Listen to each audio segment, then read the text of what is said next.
International monetary சிஸ்டத்தை வந்து ஒரு யார் கையில கொடுத்திருக்கீங்கன்னு சொன்னீங்கன்னா வந்து ஒரு தரோ பிரெட் பிசினஸ் மேன் கையில கொடுத்திருக்கீங்க. ஓகே, அவர் வந்து ஒரு ஸ்டேட்ஸ்மேனோ இல்ல வந்து ஒரு ப்ரொஃபஷனலா வந்து ஒரு ஒரு கேரியர் பாலிட்டிஷியனோ அல்ல. அவர் வந்து amassed wealth real estate man.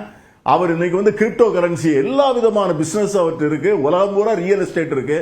கிரீன்லாண்டை வந்து எடுக்கணும்னு சொல்றாரு. அவர் சொல்றதுக்கு மறுநாளே அவர் பையன் போய் கிரீன்லாண்டுக்கு போறாரு. அவர் அங்க போய் கிரீன்லாண்டு என்ன செய்யலாம்னு பார்க்க போறாரு. இவ்வளவுக்கு அவங்க நாடே கிடையாது.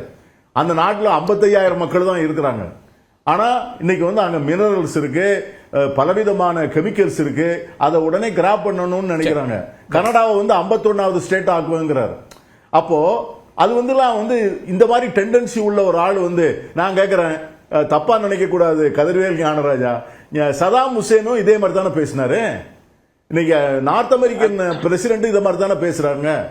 சோ ஒரு உலகத்தினுடைய மிகப்பெரிய பொருளாதாரம், மிகப்பெரிய ஆயுத பலம் அவர் நினைச்சாருன்னா 3545 சூப்பர் சானிக் ஏவுகணைகள், அவ்வளவு warheads with ammunitions, nuclear heads just press பண்ணாருன்னா உலகத்தை 20 முறை எரிக்க முடியும். They can burn the world 20 times. He is the commander in chief. அவர் வந்து இப்படி மனநிலை உள்ளவராக இருந்தால் நாம் பயப்படணுமா வேண்டாமா? அதுதான் யார் கையில் அதிகாரம் இருக்கிறது. நான் அமெரிக்கன் சிஸ்டத்தை சொல்லல. இன்னைக்கு வந்து கதிர்வேல் குமார் ராஜா வந்து he speaks for America. Yes, naturally. ஏன்னா அவங்களாம் இப்ப அமெரிக்கன்ஸ் ஆயிட்டாங்க. ஆனால் அமெரிக்காவை வெளியே இருந்து பார்க்கிற நாம் இன்னைக்கு வந்து பலவிதமான அச்சத்தோடு இருக்கிறோம்.